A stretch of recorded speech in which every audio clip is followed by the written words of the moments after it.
Bien, entonces vamos a seguir con nuestra explicación de esta teoría del valor de Prema.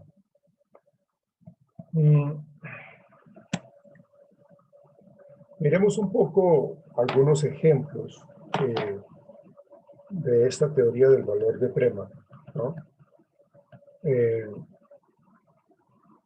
Uno de los estudios, de los primeros estudios que se trabajaron frecuentemente fue con los niños pequeños, ¿no? Y la situación era esta. Se les proporcionó dos respuestas alternativas a los niños. Una era comer caramelo y la otra jugar con una máquina,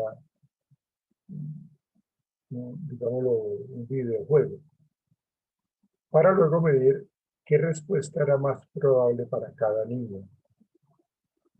Algunos de los niños preferían, pues, comer sus dulces que jugar el videojuego, pero otros preferían jugar con la máquina. La segunda fase, digamos, de ese proceso de laboratorio, se probó a los niños con uno de los dos procedimientos. En uno, se designó a comer como la respuesta reforzadora y a jugar el videojuego como la respuesta experimental, ¿sí? Es decir, si queremos nosotros que si los niños tenían que jugar con la máquina, con el videojuego, para tener acceso a los caramelos. Entonces, lógicamente, la conducta de jugar videojuegos se incrementó para que los niños obtuvieran su reforzador, que eran los caramelos.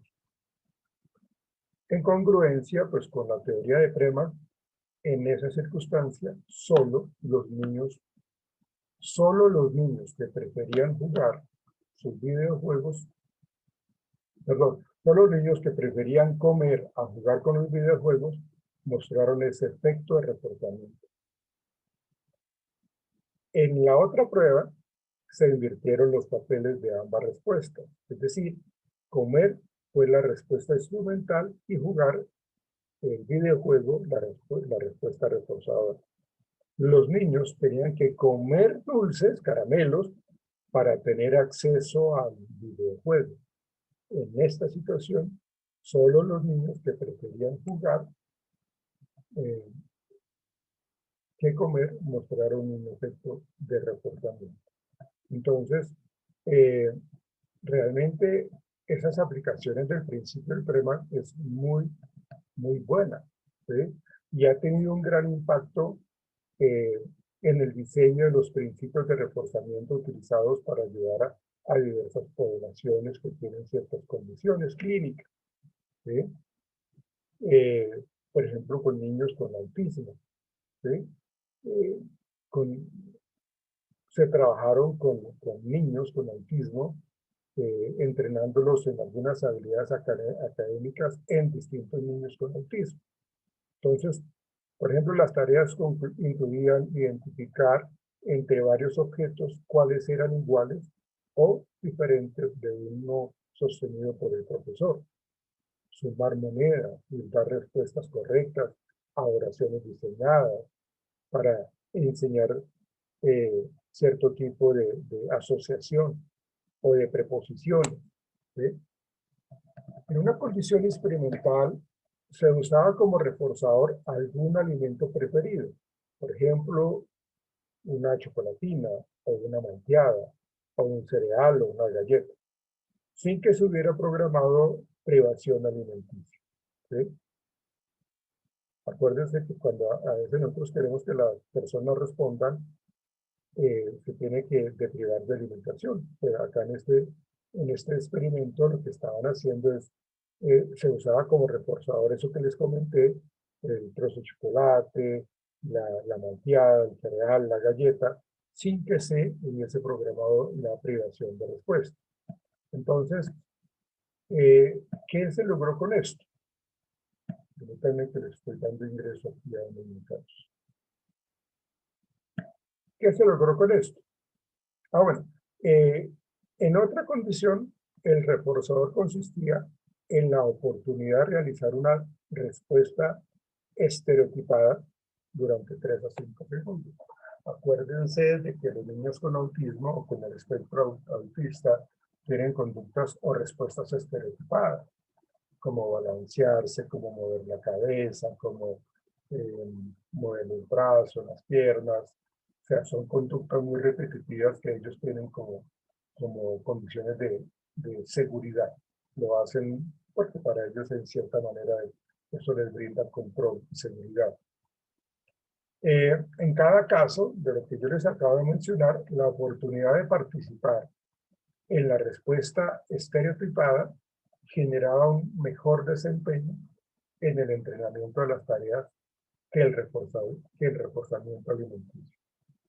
¿Sí? Entonces, ahí, como para los niños es como el espectro autista, la respuesta estereotipada es muy importante, entonces ellos van a hacer lo que les está pidiendo el investigador para obtener ese tipo de respuesta. ¿Sí? Con la ecolalia es la repetición de conductas verbales, de expresiones verbales. Entonces hay una ecolalia demorada y la conducta perseverante permitieron incrementar el desempeño de la tarea por arriba de lo observado con el reforzador alimenticio. Entonces, ahí vemos nosotros que empezamos a modificar la conducta de acuerdo a lo que para ellos es importante. O sea, si nosotros logramos identificar qué es lo que a ellos les da mayor gusto realizar, qué es lo que a ellos les da más, cuál es el valor más grande que les da, pues entonces simplemente jugar con esa asociación. Los resultados indican que las respuestas de alta probabilidad pueden reforzar las respuestas de probabilidad menor, que era lo que habíamos dicho antes. ¿Sí? Entonces, cualquier conducta podría funcionar como un reforzador, siempre y cuando fuese más probable que la respuesta experimental. ¿Sí? Porque si no es significativo, pues no nos va a funcionar. O sea, tenemos que también inclusive manejar el tipo de reforzamiento que sea importante para la persona. ¿Sí? Entonces, hay unas condiciones importantes cuando hablamos del principio de Prema.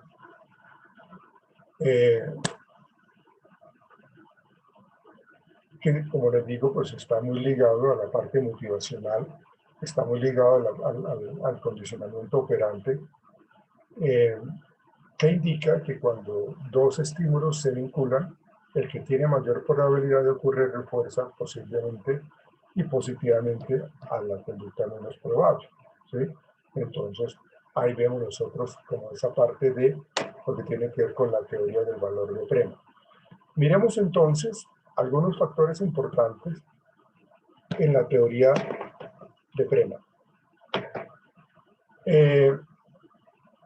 Como les he venido diciendo, la motivación pues, es algo con lo que nosotros queremos manejar la conducta de las personas. ¿Sí? Necesitamos saber qué es lo que motiva. ¿Sí? Por la motivación, en cierta manera, es un constructo hipotético que se ocupa de encontrar los determinantes de la elección y el cambio conductual. Yo elijo lo que más me gusta hacer, yo elijo lo que más me motiva, yo elijo obtener satisfacción y eso me hace generar cambios comportamentales. ¿Sí? Estos determinantes se han agrupado en 3 aspectos importantes, en 3 grandes categorías que se las voy a mencionar. Tiene que ver con la primera, se relaciona con los aspectos biológicos, es decir, que las condiciones organísticas con las que viene la persona. ¿Por qué? Porque yo tengo que reconocer e identificar qué tipo de condiciones orgánicas o biológicas limitan las posibilidades de acción y de percepción de la persona que está trabajando, con el que estoy trabajando la modificación de conducta con la teoría del valor. Entonces, lo primero que yo tengo que partir es, miremos cómo me llega esta persona a consulta. Miremos yo cómo necesito reconocer esos aspectos biológicos, esas condiciones organísticas, para poder entender eh, cómo eso lo está limitando en su posibilidad de responder, en tener conductas, ¿sí? Y la manera como la está percibiendo. Eso sería la primera. La segunda, se considera la experiencia como algo muy importante. La experiencia, eh, las elecciones que ha realizado la persona, el organismo, están influidas por lo que él ha hecho en el pasado y las consecuencias que por ellas ha recibido. Entonces, aquí esto es algo supremamente importante y claro con respecto a lo que es el término de las experiencias y con qué resultados yo he venido enfrentando toda esta situación. Entonces, si mi experiencia con una situación, con una persona, con un estímulo es mala, seguramente no voy a querer. Eso no me motiva, ¿sí? Para nada me motiva. O sea, yo no quiero compartir con esta persona porque en situaciones anteriores, en tiempos atrás, esta persona siempre me humilla, siempre me molesta, siempre se burla de mí. Entonces, cuando yo tengo que elegir entre trabajar con esa persona y trabajar con otra persona, seguramente elijo la otra persona, ¿sí? ¿Por qué? Pues porque la experiencia me ha dicho a mí que trabajar con esa persona no es bueno. Pues las elecciones de la persona están influidas por lo que yo he recibido como consecuencia. Y eso hace que entonces esa relación con esa persona se disminuya, ¿sí? Y el último determinante es el medio ambiente. Y dentro de este medio ambiente, pues, están las teorías del refuerzo, ¿no? En donde se rescata el papel de las consecuencias que se suministra a la persona después de la conducta elegida, como un factor importante en el fortalecimiento y el mantenimiento del comportamiento, ¿sí? Entonces, está muy ligado a las experiencias anteriores, pero aquí estamos hablando del entorno ambiental. ¿Qué tanto realmente me recompensan? ¿Qué tanto a mí me refuerzan mis familiares, mis padres, los compañeros socialmente, los profesores, en el trabajo? Entonces, en la medida que yo estoy como analizando, porque son tres factores que uno tiene que analizar para poder manejar la teoría del valor, entonces lo que yo hago es determinar esos tres aspectos. Primero, los aspectos biológicos. Segundo, las experiencias. Y tercero, el entorno o medio ambiente que rodea a la persona. ¿Es claro hasta allí?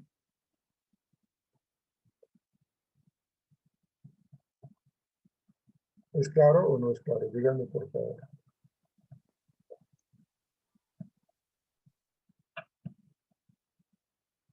¿Estoy Profe, hablando solo?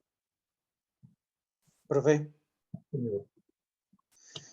o sea, siempre para, digamos, para hacer, digamos, empezar a realizar un proceso con la teoría de Prema, tenemos que ver estos tres aspectos: biológico, las experiencias y el ambiente que lo rodea al individuo.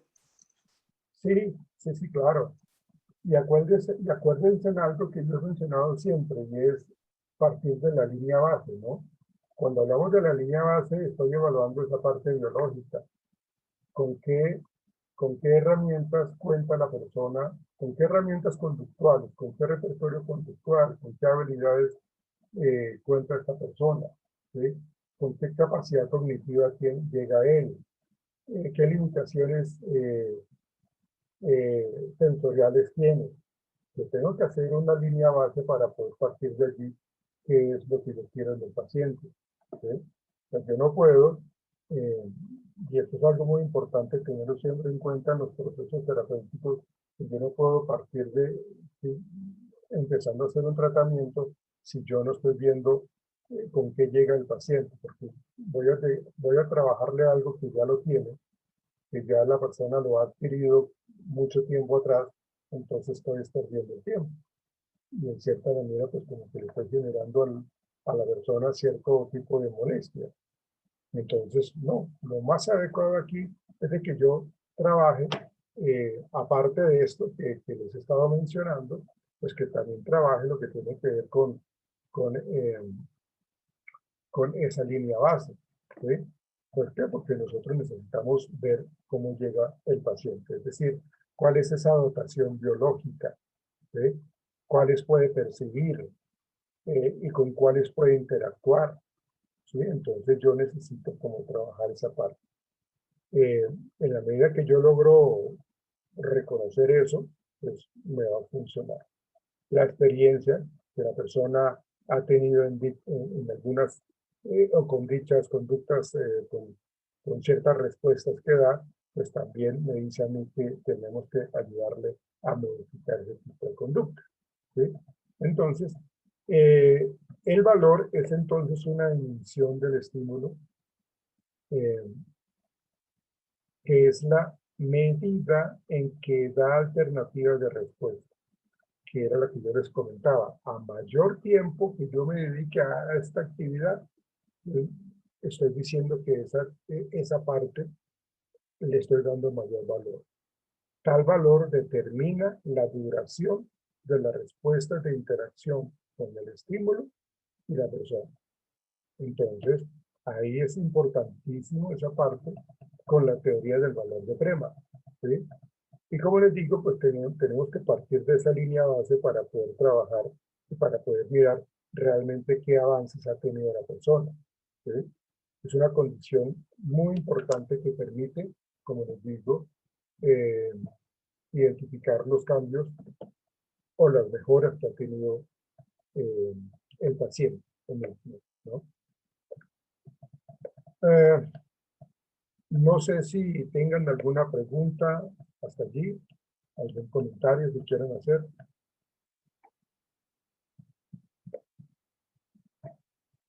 ¿Todo está claro? Sí, profe. Ok, bien. Bueno, sigamos entonces. La primera función motivacional que se trabaja en la teoría, eh, en el condicionamiento operante, eh, el refuerzo como tal puede ser comprendida a través de dos propiedades eh, que para entender el proceso terapéutico se debe tener en cuenta, que tiene que ver con la relatividad y la reversibilidad. La relatividad va a eliminar la distinción hecha entre, por ejemplo, en el procedimiento skinneriano, entre respuestas reforzables asociadas con estímulos neutrales, ¿sí? Y respuestas reforzantes, como esa respuesta meta, eh, que yo voy acumulando y que voy logrando interiorizar en mi comportamiento. Entonces, lo que se hace acá con esa fuerza motivacional no es otra cosa más de que para el paciente, digámoslo, para los niños, vamos a mirar la parte generacional. Para los niños es muy importante cierto tipo de actividades, ¿sí? Cuando yo era pequeño, yo me entretenía con cualquier otra cosa, pero resulta que esa parte motivacional tiende a ser relativa y temporal. ¿Por qué? Pues porque en la medida que el pequeño va creciendo, pues sus niveles motivacionales cambian, sus intereses cambian, entonces eso se convierte en algo relativo. Lo que antes se reforzaba, por eso se habla de lo skinneriano, lo que antes me reforzaba, hoy día de pronto ya no me refuerza, porque ya tengo yo otros intereses, porque ya le estoy dando valor a otras cosas, a otras personas, ¿sí? A otras situaciones. ¿Sí? Entonces, eso lleva a que nosotros entendamos de que la parte motivacional eh, tiende a estar asociada con la relatividad. Es relativo lo que me motiva a mí, de acuerdo a mi aprendizaje, de acuerdo a mi edad, de acuerdo a mi experiencia, pues tiende a ser relativo, ¿sí? Y en cuanto a la reversibilidad, la reversibilidad lo que nos plantea eh, tiene que ver con mm, esa manera como la persona quiere volver a recuperar lo que antes le llamaba la atención, ¿sí? Pues digamos que esa reversibilidad eh, se relaciona con la alteración de las probabilidades de la línea base, ¿sí? A partir de procedimientos que implican adición o sustracción de oportunidades de respuesta.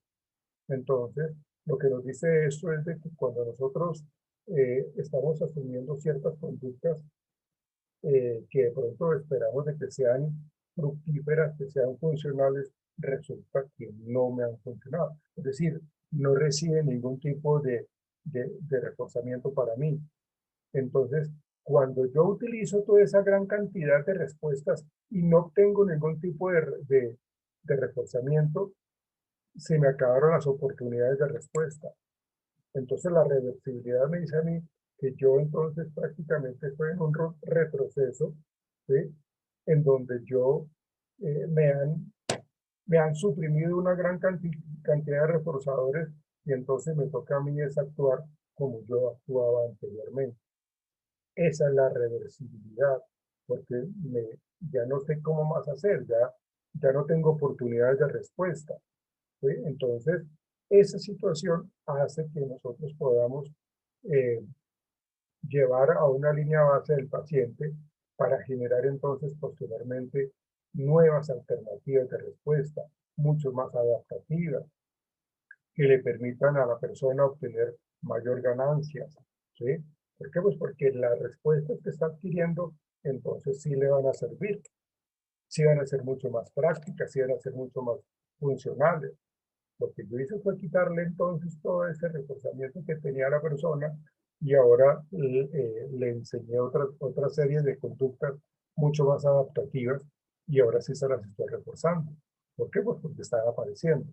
Entonces, ahí la teoría del valor de Pregman dice que en la medida que se incrementan esas respuestas que son muy buenas, pues entonces el refuerzo implica que vamos a hacer de que eso se mantenga. Entonces el paciente va a mantenerse en ese tipo de conductas por mucho tiempo, ¿sí?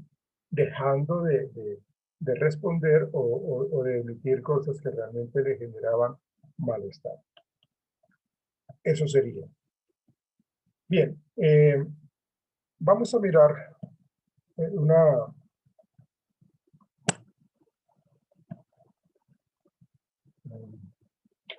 Veremos la hora. Sí, alcanzamos. Vamos a mirar un video.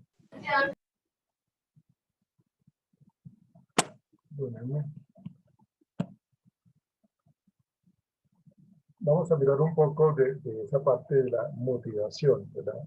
De hecho, ustedes saben de que nosotros manejamos o nos manejamos con una motivación intrínseca, una motivación extrínseca, una automotivación. Entonces vamos a mirar un poco esa parte de la automotivación.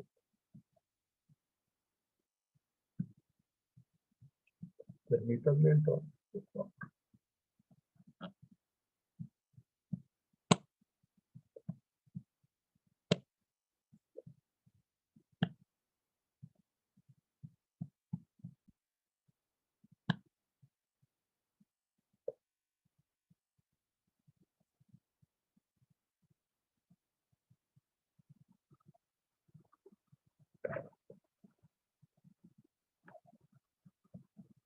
Escuchemos, por favor.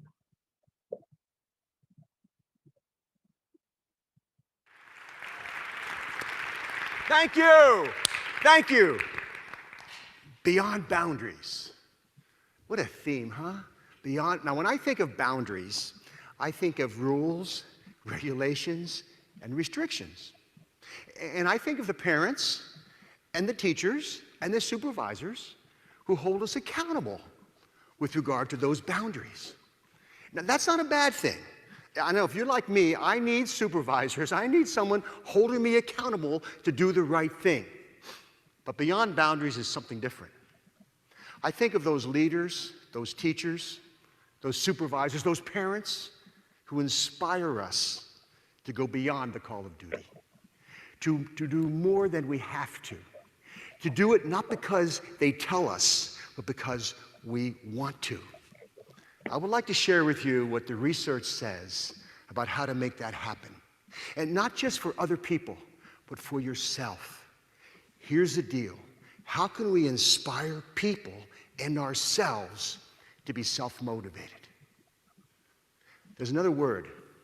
It's called empowerment. You've heard that word, right? Now, the management definition of empowerment is get her done.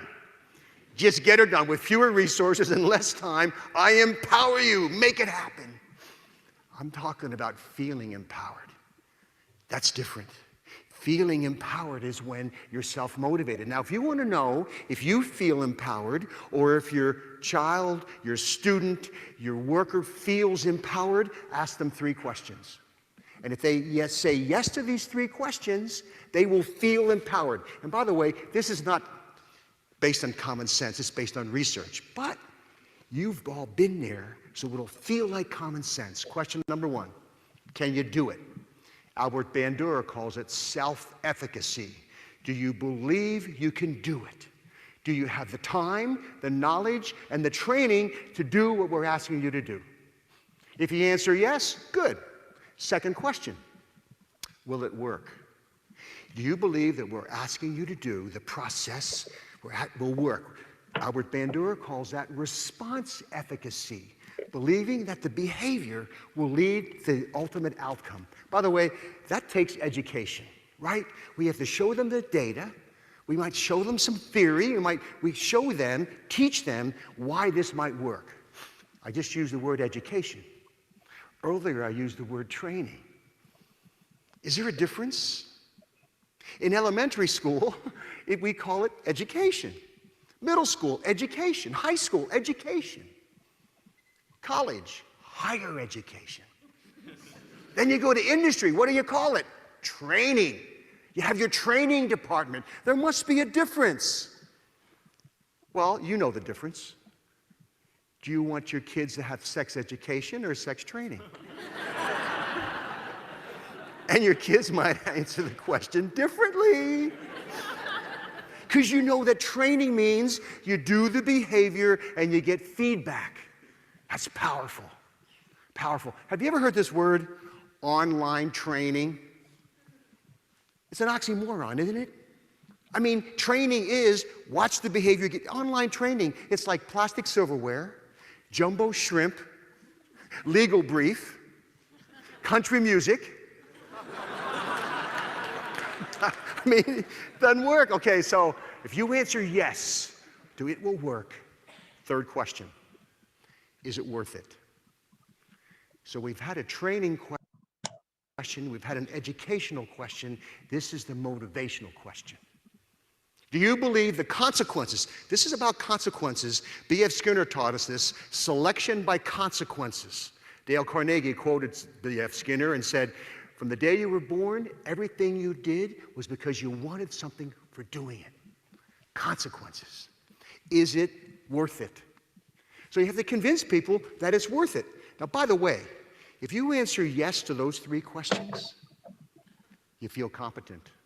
Am I right? You feel competent at doing worthwhile work. You've all been there. When you feel competent at doing worthwhile work, you're more likely to be self-motivated. You've been there. No one has to be looking over you. You feel, now here's the challenge, leaders, teachers. How do you inspire people to feel competent? Well, you give them feedback. You give them recognition. You show them they are competent. Okay, I got one more, another C word. Choice. Your common sense will tell you. When you believe you have a sense of autonomy, a sense of choice in what you're doing, you feel more self-motivated. B.F. Skinner taught us that too. In his book, Beyond Freedom and Dignity, way back in 1971, reading that book changed my life because I realized that I am controlled by consequences. But sometimes I don't feel controlled. When I'm working for a pleasant consequence, It feels good. It feels like I'm working to get something. When I'm working to avoid an aversive consequence, I feel controlled. That's called negative reinforcement. So here's a challenge, leaders. How do we get people to become success seekers rather than failure avoiders? First day of introductory psychology class. I teach 2 classes of 600 students. Maybe some of you have been in that class. And remember, the first day I say, how many are here to avoid failure? And 80% raise their hand. And I say, well, thanks for coming. I know you're motivated, but you're not happy campers. You probably told your friends, I got to go to class. It's a requirement. Not I get to go to class. It's an opportunity. You probably woke up to an alarm clock, not an opportunity clock. And it's all in how you see it. Really, it's all in how you see it. It's your paradigm. It's how you communicate to others and how you communicate to yourself. So Ellen Langer said in her book, Mindfulness, she said, and psychologists know, when you perceive choice, you perceive motivation. You're more motivated. So the deal is, for yourself, sit back and reflect. Be mindful of the choices you have. And talk about being a success seeker rather than a failure avoider. It's all how you talk, how you communicate to yourself and to others. I've got a 4th C word, community. Powerful word. Psychologists know that social support is critical. People who perceive a sense of relatedness, a sense of connection with other people, they feel motivated and they're happier. I want to recite a poem. It's called The Cookie Thief by Valerie Cox. And as I recite this poem, there's only 2 characters, a man and a lady. Put yourself in the situation. Be mindful. Think about the situation and what you would do. Okay, here we go. A woman was waiting in an airport one night with several hours before her flight. She hunted for a book in the airport shop, bought a bag of cookies, and found a place to drop. She was engrossed in her book and happened to see that the man beside her, as bold as could be, took a cookie or 2 from the bag between, which she tried to ignore to avoid a scene. She read, munched cookies, and watched the clock as a gutsy cookie thief diminished her stock. She was getting more irritated as the minutes ticked by, thinking if I wasn't so nice, I'd blacken his eye. With each cookie she took, he took one too. When only one was left, she wondered what he'd do. With a smile on his face and a nervous laugh, he took the last cookie and he broke it in half. He offered her half as he ate the other. She snatched it from him and thought, oh, brother, this guy has some nerve, and he's also rude. He didn't even show any gratitude. She had never known when she'd been so galled, and she sighed with relief when her flight was called. She gathered her belongings and headed for the gate, refusing to look back at the thieving ingrate. She boarded the plane and sank on her seat. Then she sought her book, which was almost complete. As she reached in her baggage, she gasped with surprise. There was her bag of cookies in front of her eyes. If mine are here, she moaned in despair. Then the others were his, and he tried to share. Too late to apologize, she realized with grief that she was the rude one, the ingrate, the thief. So where were you where were you? Whose side were you on? Were you thinking independent or interdependent? I don't blame you if you think independent. You know, that's how we're raised. Nice guys finish last. Squeaky wheel gets the grease. Got to blow your own horn. You know, independent. We come into this life of ours dependent to others, and then we can't wait to become teenagers. You know, we're too old to do what kids do, too young to do what adults do, so then we'll do what nobody else would do to assert our independence. And some of us get stuck there. We're stuck. I'll do it myself. I don't need you. Not good. We need each other. We have to have each other's back. We need a sense of community. This independence culture that we got to move to interdependent. Okay, 4 C words that can fuel self-motivation and I think can fuel actively caring for people. Let me tell you a story to put it all together. It happened over 60 years ago. I remember it like yesterday. My parents asked me, "Hey, Scott, how'd you like to get drum lessons? How'd you like to play the drums?" Oh man, would I ever? I'm thinking of Buddy Rich and Gene Krupa. Most of you guys don't know those names, but they were the drummers. In those days, the drum was in the front of the band. They had white pearl drum sets, and I saw myself. That was my vision. I had a vision, consequences, that was my vision, and I said, yeah, I want to take drum lessons. So the teacher would bring his drum and set next to mine. I didn't have a nice drum like this. My parents bought me a beat-up old drum at an auction, and they said to me, if you get better, if your teacher tells us you're getting, they're holding me accountable. Teacher says you're getting better, we'll get you a better snare drum, and then a bass drum, and then some cymbals, and that was my vision, and that kept me going, consequences. So the teacher would come in, and he would show me stuff. You know, this is how left hand, this is how Buddy Rich plays with his left hand and his right hand, and they would just do things like a flam. Can you hear that in the back? You okay? And this is a rim shot. He would show me stuff. I was just 10 years old, remember? And when he showed me stuff, I felt, wow. He showed me this little simple drum beat. Watch me, Scott, watch this. And I practiced it. And I did it. I'm feeling competent. He showed me a paradiddle. Listen, paradiddle, paradiddle. And he said, you go home and you practice next week. I want to see your paradiddle. And I said, watch this. And I'd say, watch this. He said, that's a double paradiddle. We didn't get there yet. I'm reading ahead. Because I'm self-motivated. I feel competent. I'm walking through Muhlenberg High School, Allentown, Pennsylvania, and I see the music teacher, and he says, I hear you're learning to play the drums. I said, yeah, and I'm getting good. He said, you can march in the band. You can be the snare drummer. Whoa, that felt good. Another vision. Then the teacher comes into these were private lessons, by the way, $2. $2, that was a long time ago. She said, Scott, you ready to do a drum roll? I said, of course, I'm ready for a drum roll. He says, watch, Scott, here you go, watch this.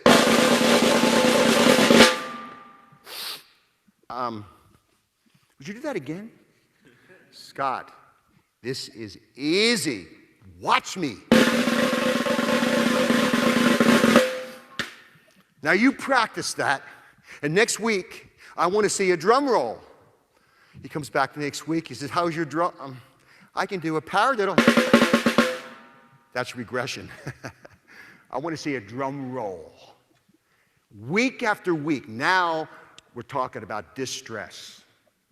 Now we're talking about apathy. Now we're talking about learned helplessness. That's what psychologists call it.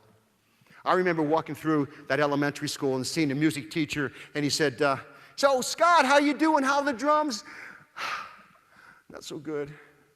I can't do a drum roll. You know, like adults always say, never say can't. You can be anything you want to be, Scott.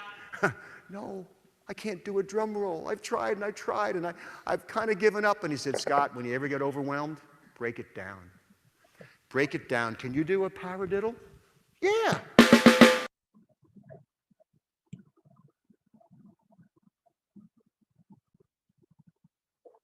Ya regresamos, muchachos.